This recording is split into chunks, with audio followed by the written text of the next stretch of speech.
सिख कौम दा इतिहास संसार दीआं जुझारू कौमां विचों एक है। अज आपां चमकौर दी गढ़ी बारे गल करदे हां। शहादत दा जाम सरसा नदी दे किनारे तो विछड़ के गुरु साहिब बड़े साहिबजादियां ते साथी ਸਿੰਘਾਂ नाल चमकौर दी कच्ची गढ़ी विच जा पहुंचे। पहाड़ी राजिਆਂ ने धोखाधड़ी दे जो कंडे दशम पिता दे राह विच बीजे, उस नूं चुगदियां सिੱਖੀ ਨੂੰ ਜਿਉਂਦਾ ਰੱਖਣ ਲਈ ਪੂਰੇ ਪਰਿਵਾਰ ਨੂੰ ਬਾਰਨ ਦੀ ਮਿਸਾਲ ਕਿਤਿਓਂ ਲੱਭਿਆ ਨਹੀਂ ਲੱਭਦੀ।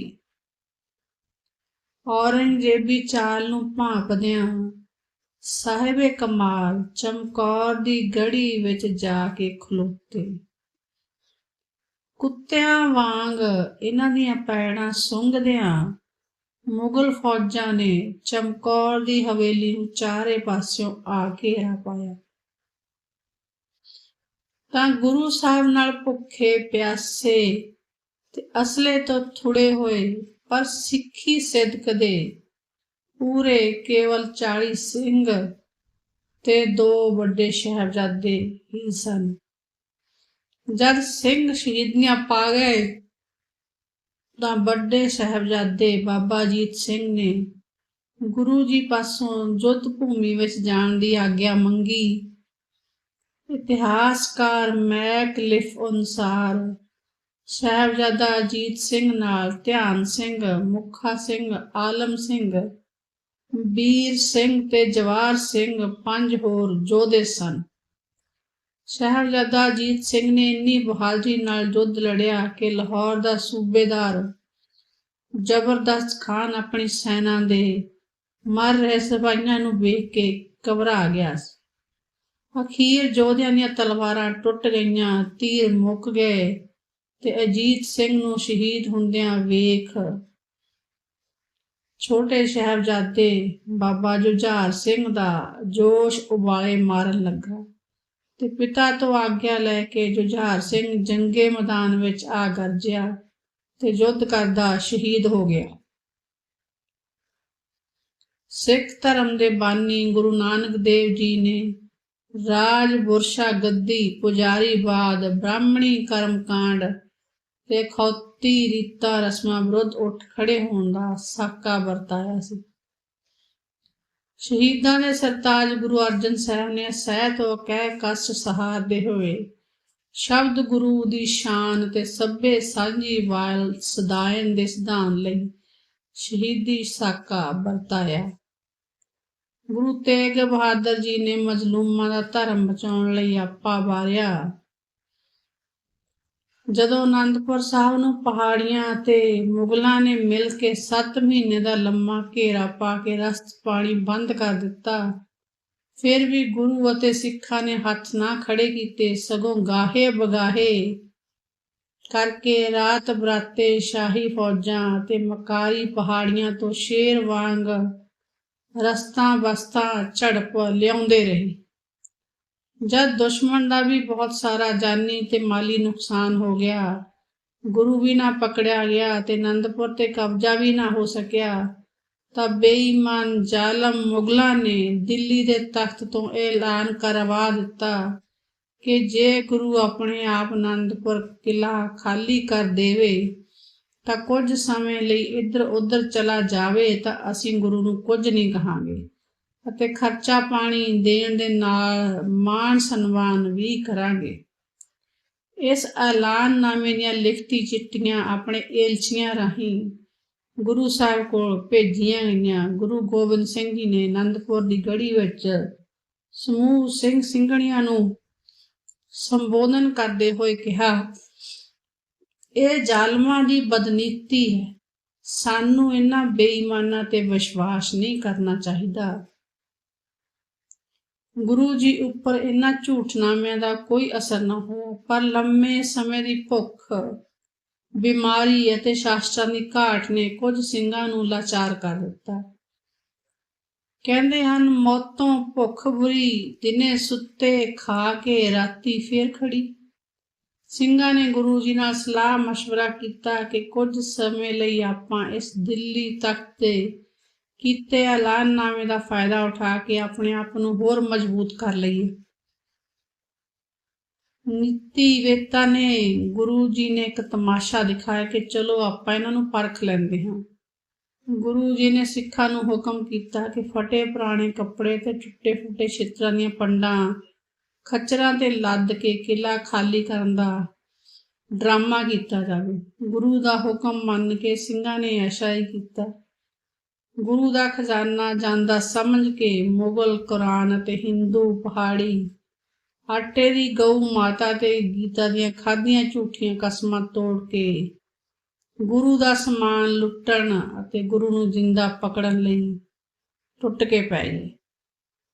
ਗੁਰੂ ਜੀ ਘੋਰ ਸੰਕਟ ਸਮੇਂ ਸਿੱਖਾਂ ਦੀ ਅਰਜ਼ ਮੰਨ ਕੇ ਸਿੱਖਾਂ ਸਮੇਤ ਦੂਸਰੇ ਰਸਤੇ ਅਨੰਦਪੁਰ ਸਾਹਿਬ ਛੱਡ ਕੇ ਚਲੇ ਗਏ। ਉਧਰ ਬੈਰੀ ਲੁੱਟ ਦੀ ਮਨਸ਼ਾ ਨਾਲ ਟੁੱਟ ਕੇ ਪੈ ਗਏ। ਅੱਗੋਂ ਖੱਚਰਾਂ ਤੇ ਲੱਦੇ ਟੁੱਟੇ ਛਿੱਤਰ ਅਤੇ ਫਟੇ ਪੁਰਾਣੇ ਕੱਪੜੇ ਦੇਖ ਭਾਰੀ ਨਿਰਾਸ਼ ਹੋਏ ਤੇ ਆਪਸ ਵਿੱਚ ਹੀ ਉਲਝ ਕੇ ਕਟਾਬੜੀ ਦਾ ਸ਼ਿਕਾਰ ਵੀ ਹੋਈ। ਗੁਰੂ ਜੀ ਤੇ ਸਿੱਖ ਹਨੇਰੇ ਦਾ ਫਾਇਦਾ ਉਠਾ ਕੇ ਜਦ ਅਨੰਦਪੁਰ ਸਾਹਿਬ ਤੋਂ ਕਾਫੀ ਦੂਰ ਚਲੇ ਗਏ ਤਾਂ ਮੁਗਲ ਤੇ ਪਹਾੜੀ ਫੌਜਾਂ ਭਾਰੀ ਲਾਲ ਲਸ਼ਕਰ ਲੈ ਕੇ ਉਹਨਾਂ ਪਿੱਛੇ ਟੁੱਟ ਪਈਆਂ। ਇੰਨੇ ਨੂੰ ਗੁਰੂ ਜੀ ਸਿੱਖਾਂ ਸਮੇਤ ਸਰਸਾ ਨਦੀ ਕਿਨਾਰੇ ਪਹੁੰਚ ਗਏ। ਉਹਨਾਂ ਦਿਨਾਂ 'ਚ ਬਰਸਾਤ ਦਾ ਜ਼ੋਰ ਹੋਣ ਕਰਕੇ ਬਰਸਾਤੀ ਨਦੀ ਸਰਸਾ ਨੱਕੋ ਨੱਕ ਭਰ ਕੇ ਵਗ ਰਹੀ ਸੀ। ਇਸ ਕਰਕੇ ਗੁਰੂ ਜੀ ਨੂੰ ਉੱਥੇ ਰੁਕਣਾ ਪਿਆ। ਇਸ ਭਿਆਨਕ ਸਮੇਂ ਵੀ ਸਿੱਖਾਂ ਨੇ ਆਸਾ ਕੀ ਵਾਰ ਦਾ ਕੀਰਤਨ ਕੀਤਾ। ਉਧਰ ਸ਼ਾਹੀ ਫੌਜਾਂ ਨੇ ਆਣ ਘੇਰਾ ਪਾਇਆ। ਘਮਸਾਣ ਦੀ ਲੜਾਈ ਹੋਈ। ਇਸ ਲੜਾਈ ਵਿੱਚ ਭਾਈ ਉਦੇ ਸਿੰਘ ਬਾਬਾ ਅਜੀਤ ਸਿੰਘ ਦੀ ਕਮਾਂਡ ਹੇਠ ਸਿੰਘ ਵੈਰੀਆਂ ਨਾਲ ਲੋਹਾ ਲੈਂਦੇ ਹੋਏ ਸ਼ਹੀਦ ਹੋ ਗਏ। ਬਾਬਾ ਅਜੀਤ ਸਿੰਘ ਨੇ ਇਸ ਲੜਾਈ ਵਿੱਚ ਤਲਵਾਰ ਦੇ ਸ਼ਾਨਦਾਰ ਜੌਹਰ ਦਿਖਾਏ। ਬੈਰੀ ਦੀ ਫੌਜ ਦਾ ਭਾਰੀ ਨੁਕਸਾਨ ਹੋਇਆ ਤੇ ਕੁਝ ਸਿੰਘ ਵੀ ਸ਼ਹੀਦ ਹੋਏ। ਕੁਦਰਤ ਦਾ ਕਹਿਰ ਹੋਰ ਵਰਤਿਆ ਕਿ ਸਰਸਾ ਪਾਰ ਕਰਦੇ ਸਮੇਂ ਬਹੁਤ ਸਾਰਾ ਸਿੱਖ ਲਿਟਰੇਚਰ, ਧਨ, ਕੀਮਤੀ ਸਮਾਨ ਤੇ ਬੱਚੇ, ਬੁੱਢੇ, ਨਿਢਾਲ ਅਤੇ ਬਿਮਾਰ ਸਿੱਖ ਵੀ ਸਰਸਾ ਦੇ ਭਾਰੀ ਵਹਿਣ ਵਿੱਚ ਰੁੜ ਗਏ। ਕੁਝ ਗਿਣਤੀ ਦੇ ਸਿੰਘ ਗੁਰੂ ਕੇ ਮਹਿਲ, ਮਾਤਾ ਗੁਜਰੀ ਤੇ ਸਾਹਿਬਜ਼ਾਦੇ ਪਾਰ ਲੰਘ ਗਏ। ਇਸ ਵਿਪਤਾ ਸਮੇਂ ਜਿਨ੍ਹਾਂ ਨੂੰ ਜਿੱਧਰ ਨੂੰ ਰਾਹ ਮਿਲਿਆ ਤੁਰ ਪਏ ਤੇ ਉਸ ਵੇਲੇ ਲੰਮੇ ਸਮੇਂ ਤੋਂ ਗੁਰੂ ਘਰ ਵਿੱਚ ਸੇਵਾ ਕਰਨ ਵਾਲਾ ਗੰਗੂ ਬ੍ਰਾਹਮਣ ਮਾਤਾ ਗੁਜਰੀ ਤੇ ਛੋਟੇ ਸਾਹਿਬਜ਼ਾਦਿਆਂ ਕੋਲ ਉਮੇ ਮਾਸ਼ਕੀ ਦੀ ਝੌਂਪੜੀ ਵਿੱਚ ਪਹੁੰਚਿਆ ਤੇ ਉੱਥੋਂ ਮਾਤਾ ਗੁਜਰੀ ਤੇ ਛੋਟੇ ਸਾਹਿਬਜ਼ਾਦਿਆਂ ਨੂੰ ਨਾਲ ਲੈ ਕੇ ਆਪਣੇ ਪਿੰਡ ਸਹੇੜੀ ਨੂੰ ਚੱਲ ਪਿਆ, ਜਿਸ ਨੂੰ ਕਿ ਅੱਜ ਕੱਲ੍ਹ ਖੇੜੀ ਕਿਹਾ ਜਾਂਦਾ ਹੈ। ਬਾਕੀ ਵੱਡੇ ਸਾਹਿਬਜ਼ਾਦੇ 40 ਹੋਰ ਸਿੰਘ ਗੁਰੂ ਜੀ ਨਾਲ ਰੋਪੜ ਵੱਲ ਨੂੰ ਹੋ ਤੁਰੇ ਤੇ ਰੋਪੜ ਲਾਗੇ ਵੈਰੀਆਂ ਨਾਲ ਛੋਟੀ ਜਿਹੀ ਝੜਪ ਪਿੱਛੇ ਚਮਕੌਰ ਸਾਹਿਬ ਪਹੁੰਚ ਗਏ। ਵੱਡੇ ਸਾਹਿਬਜ਼ਾਦਿਆਂ ਦੀ ਸ਼ਹੀਦੀ ਬਾਰੇ ਕਿਹਾ ਜਾਂਦਾ ਹੈ ਕਿ ਮਰਦ ਅਗੰਮੜੇ ਸਾਹਿਬੇ ਕਮਾਲ ਗੁਰੂ ਗੋਬਿੰਦ ਸਿੰਘ ਜੀ ਨੂੰ ਸਤ ਧਰਮ ਦਾ ਪ੍ਰਚਾਰ ਕਰਨ, ਬੇਇਨਸਾਫੀ ਵਿਰੁੱਧ ਆਵਾਜ਼ ਉਠਾਉਣ ਅਤੇ ਦਬਲੇ ਕੁਚਲੇ ਲੋਕਾਂ ਨੂੰ ਉੱਪਰ ਉਠਾਉਣ ਅਤੇ ਰਾਜਮੱਧ ਦੇ ਹੰਕਾਰ ਵਿੱਚ ਮੱਤੇ ਆਗੂਆਂ ਨੂੰ ਸੁਧਾਰਨ ਲਈ ਸੰਘਰਸ਼ ਕਰਦਿਆਂ ਭਾਵੇਂ ਗੁਰੂ ਜੀ ਨੂੰ ਕਈ ਜੰਗਾਂ ਲੜਨੀਆਂ ਪਈਆਂ, ਪਰ ਚਮਕੌਰ ਗੜ੍ਹੀ ਦਾ ਯੁੱਧ ਸੰਸਾਰ ਦਾ ਅਨੋਖਾ ਯੁੱਧ ਹੋ ਨਿਬੜਿਆ ਹੈ, ਜਿੱਥੇ ਕਈ ਦਿਨਾਂ ਦੇ ਭੁੱਖਣ ਭਾਣੇ, ਜ਼ਖਮੀ ਤੇ ਸੀਮਤ ਸ਼ਸਤਰਾਂ ਨਾਲ 40 ਕੁ ਸਿੰਘਾਂ ਨੂੰ ਜ਼ਾਲਮ ਦੀਆਂ ਲੱਖਾਂ ਦੀ ਤਾਦਾਦ ਵਿੱਚ ਸ਼ਾਹੀ ਫੌਜਾਂ ਨੇ ਅਣਕਿਆਸੇ ਘੇਰੇ ਨਾਲ ਜੂਝਦਿਆਂ ਮਰਦ ਅਗੰਮੜੇ ਗੁਰੂ ਗੋਬਿੰਦ ਸਿੰਘ ਜੀ ਦੀ ਸੁਚੱਜੀ ਅਗਵਾਈ ਵਿੱਚ ਸੂਰਵੀਰਤਾ, ਸਹਿਨਸ਼ੀਲਤਾ ਤੇ ਸਹਿਜਮਈ ਜੀਵਨ ਦਾ ਸਿਖਰ ਕਰ ਵਿਖਾਇਆ। ਜ਼ਫਰਨਾਮੇ ਦੀ ਚਿੱਠੀ ਅਤੇ ਇਤਿਹਾਸ ਵਿੱਚ ਜ਼ਿਕਰ ਆਉਂਦਾ ਹੈ कि गुरशन जी कारे कुनंद चहल कन्नर दर लख बर आयद बरो बेखबर। इस दा मतलब है कि मकार बैरी दियां 10 ਲੱਖ ट्रेंड फौजां ਜਦੋਂ ਕਈ ਦਿਨਾਂ ਦੇ ਭੁੱਖਣ ਭਾਣੇ ਜ਼ਖਮੀ ਅਤੇ ਸੀਮਤ ਸ਼ਾਸਤਰਾਂ ਵਾਲੇ ਬੰਦਿਆਂ ਤੇ ਟੁੱਟ ਪੈਣ ਤਾਂ ਉਹ ਕੀ ਕਰ ਸਕਦੇ ਹਨ। ਪਰ ਫਿਰ ਵੀ ਗੁਰੂ ਜੀ ਦੇ ਧਰਮ ਯੁੱਧ ਦੇ ਚਾਅ ਨੂੰ ਦੇਖ ਕੇ ਪੰਜਾਬ ਦੇ ਲੋਕਾਂ ਵਿੱਚ ਬੇਮੁਹਾਜਰਤ ਭਰ ਗਈ ਕਿ ਗੁਰੂ ਤੋਂ ਆਪਾਂ ਨਿਸ਼ਾਨ ਕਰਨ ਲਈ ਕਿਵੇਂ ਤਿਆਰ ਸਨ।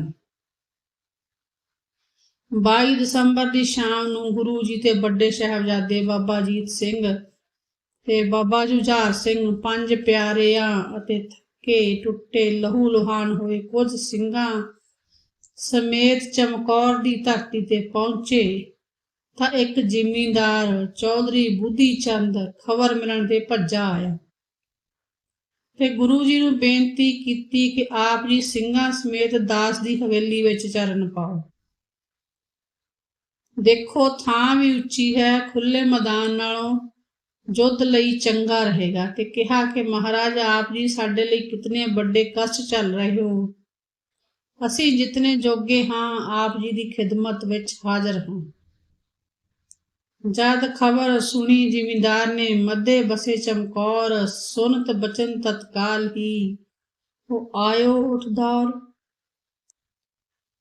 ਗੁਰੂ ਜੀ ਨੇ ਗੜੀ ਨੁਮਾ ਇਸ ਕੱਚੀ ਹਵੇਲੀ ਦੀ ਨਾਕਾਬੰਦੀ ਕੀਤੀ ਤੇ ਪੰਜ ਸਿੰਘਾਂ ਦੇ ਜਥੇ ਬਣਾ ਬਾਹਰ ਨਿਕਲ ਕੇ ਜੂਝਣ ਦੀ ਯੋਜਨਾ ਬਣਾਈ। 23 ਦਸੰਬਰ ਦੀ ਸਵੇਰ ਹੋਣ ਸਾਰ ਸੂਬਾ ਸਰਹੰਦ ਵਜ਼ੀਰ ਖਾਨ ਨੇ ਢੰਡੋਰਾ ਪਿੱਟ ਦਿੱਤਾ ਕਿ ਜੇਕਰ ਗੁਰੂ ਜੀ ਆਤਮ ਸਮਰਪਣ ਕਰ ਦੇਣ ਤੇ ਉਹਨਾਂ ਤੇ ਹਮਲਾ ਨਹੀਂ ਕੀਤਾ ਜਾਵੇਗਾ। ਪਰ ਜਾਣੀ ਜਾਣ ਮਹਾਬਲੀ ਗੁਰੂ ਜੀ ਨੇ ਇਸ ਦਾ ਜਵਾਬ ਤੀਰਾਂ ਦੀ ਉਛਾੜ ਵਿੱਚ ਦਿੱਤਾ। ਚੌਹਾਂ ਤਰਫੋਂ ਹੀ ਦੁਸ਼ਮਣਾਂ ਨੇ ਹਮਲੇ ਆਰੰਭ ਕਰ ਦਿੱਤੇ ਪਰ ਉਹਨਾਂ ਦੀ ਗੜੀ ਦੇ ਨੇੜੇ ਢੁਕਣ ਦੀ ਜ਼ਰੂਰਤ ਹੀ ਨਹੀਂ ਸੀ ਪੈਂਦੀ। ਜਦ ਜਰਨੈਲ ਨਾਹਰ ਖਾਂ ਪੌੜੀ ਦੁਆਰਾ ਛੁਪ ਕੇ ਗੜੀ ਦੀ ਕੰਧ ਤੇ ਚੜ੍ਹਿਆ ਅਜੇ ਦੀਵਾਰ ਤੋਂ ਥੋੜਾ ਸਿਰ ਉੱਪਰ ਚੁੱਕਿਆ ਹੀ ਸੀ ਕਿ ਉਹ ਸਤਿਗੁਰਾਂ ਦੇ ਤੀਰ ਦਾ ਨਿਸ਼ਾਨਾ ਬਣ ਗਿਆ। ਦੂਸਰੇ ਖਾਨ ਨੂੰ ਗੁਰੂ ਜੀ ਨੇ ਗੁਰਦ ਦੇ ਇਕਬਾਰ ਨਾਲ ਹੀ ਭੁੰਨਿਆ ਤੇ ਖਵਾਜਾ ਮਰਦੂਦ ਕੰਧ ਓਲੇ ਛੁਪ ਕੇ ਬਚਿਆ। ਇਸ ਬਾਰੇ ਗੁਰੂ ਜੀ ਨੇ ਲਿਖਿਆ ਕਿ ਅਫਸੋਸ ਜੇਕਰ ਉਹ ਸਾਹਮਣੇ ਆ ਜਾਂਦਾ ਤਾਂ ਮੈਂ ਇੱਕ ਤੀਰ ਉਸ ਨੂੰ ਵੀ ਬਖਸ਼ ਦਿੰਦਾ। ਗੁਰੂ ਜੀ ਉੱਚੀ ਉਟਾਰੀ ਵਿੱਚੋਂ ਜ਼ਾਲਮ ਤੁਰਕਾਂ ਦੇ 94 ਜਰਨੈਲਾਂ ਨੂੰ ਫੁੰਡ ਰਹੇ ਸਨ।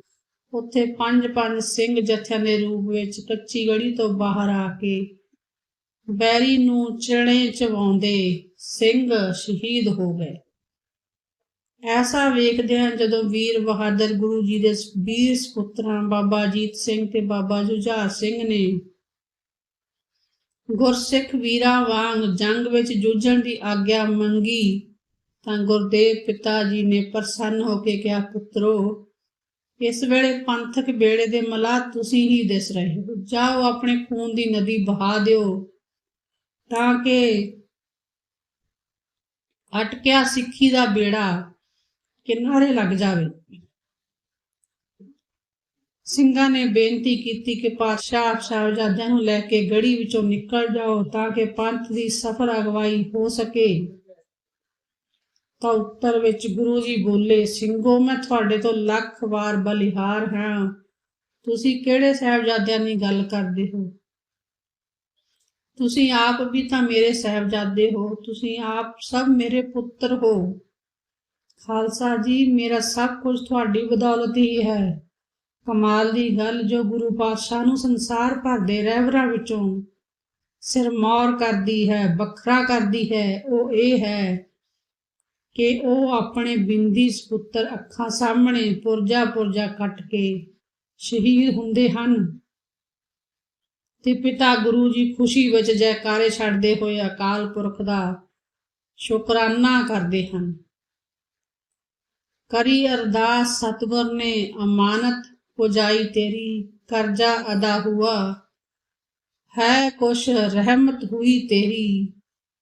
दो रह गए हैं बाकी दो भी फिदा करूँगा, रहमत तेरी का मालक तब शुक्र अदा करूँगा। ਆਖਰ ਜਦ ਲੱਖਾਂ ਬੈਰੀਆਂ ਤੇ ਉਹਨਾਂ ਦੇ ਸਿਰਕੱਢ ਜਰਨੈਲਾਂ ਨੂੰ ਮੌਤ ਦੇ ਘਾਟ ਉਤਾਰਦੇ ਹੋਏ 5 ਪਿਆਰਿਆਂ ਚੋਂ ਗੁਰੂ ਦੇ 3 ਪਿਆਰੇ 2 ਸਾਹਿਬਜ਼ਾਦੇ ਬਾਬਾ ਅਜੀਤ ਸਿੰਘ ਤੇ ਬਾਬਾ ਜੁਝਾਰ ਸਿੰਘ ਸਮੇਤ 40 ਸਿੰਘ ਸ਼ਹੀਦ ਹੋ ਗਏ। ਚਮਕੌਰ ਸਾਹਿਬ ਦੀ ਦੁੱਤੀ ਦਾਸਤਾਨ ਸਿੱਖਾਂ ਨੂੰ ਹੱਕ ਸੱਚ ਤੇ ਕਾਇਮ ਰਹਿਣ ਲਈ ਅਕਹਿ ਤੇ ਅਸਹਿ ਤਸੀਹੇ ਝੱਲਣੇ ਪਏ। 5ਵੇਂ ਪਾਤਸ਼ਾਹ ਸਾਹਿਬ ਸ੍ਰੀ ਗੁਰੂ ਅਰਜਨ ਦੇਵ ਜੀ ਨੇ ਤੱਤੀ ਤਵੀ ਤੇ ਬੈਠ ਕੇ ਸ਼ਹਾਦਤ ਪ੍ਰਾਪਤ ਕੀਤੀ। ਗੁਰੂ ਤੇਗ ਬਹਾਦਰ ਸਾਹਿਬ ਜੀ ਨੇ ਚਾਂਦਨੀ ਚੌਂਕ ਦਿੱਲੀ ਵਿਖੇ ਸ਼ਹਾਦਤ ਪ੍ਰਾਪਤ ਕੀਤੀ। ਸਿੱਖ ਸੱਚ ਤੇ ਪਹਿਰਾ ਦਿੰਦੇ ਹੋਏ ਸ਼ਹੀਦੀਆਂ ਪ੍ਰਾਪਤ ਕਰਦੇ ਰਹੇ। ਤਿਵੇਂ ਜ਼ੁਲਮ ਦੀਆਂ ਹੱਦਾਂ ਪਾਰ ਕਰਕੇ ਮੁਗਲ ਹਾਕਮ ਤਸੀਹੇ ਦਿੰਦੇ ਰਹੇ। ਦਸ਼ਮੇਸ਼ ਪਿਤਾ ਸ੍ਰੀ ਗੁਰੂ ਗੋਬਿੰਦ ਸਿੰਘ ਜੀ ਨੇ ਆਪਣਾ ਸਰਬੰਸ ਹੀ ਵਾਰ ਦਿੱਤਾ। ਇੱਕ ਅਨੋਖਾ ਇਤਿਹਾਸ ਸਿਰਜਿਆ ਹੈ ਜਿਸ ਦੀ ਕਿਧਰੇ ਵੀ ਮਿਸਾਲ ਨਹੀਂ ਮਿਲਦੀ।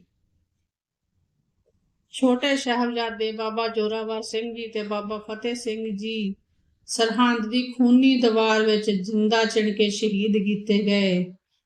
ਵੱਡੇ ਸਾਹਿਬਜ਼ਾਦੇ ਚਮਕੌਰ ਵਿਖੇ ਬੈਰੀ ਦਲਾਂ ਨਾਲ ਜੰਗ 'ਚ ਜੂਝਦਿਆਂ ਸ਼ਹਾਦਤ ਦਾ ਜਾਮ ਪੀਤਾ।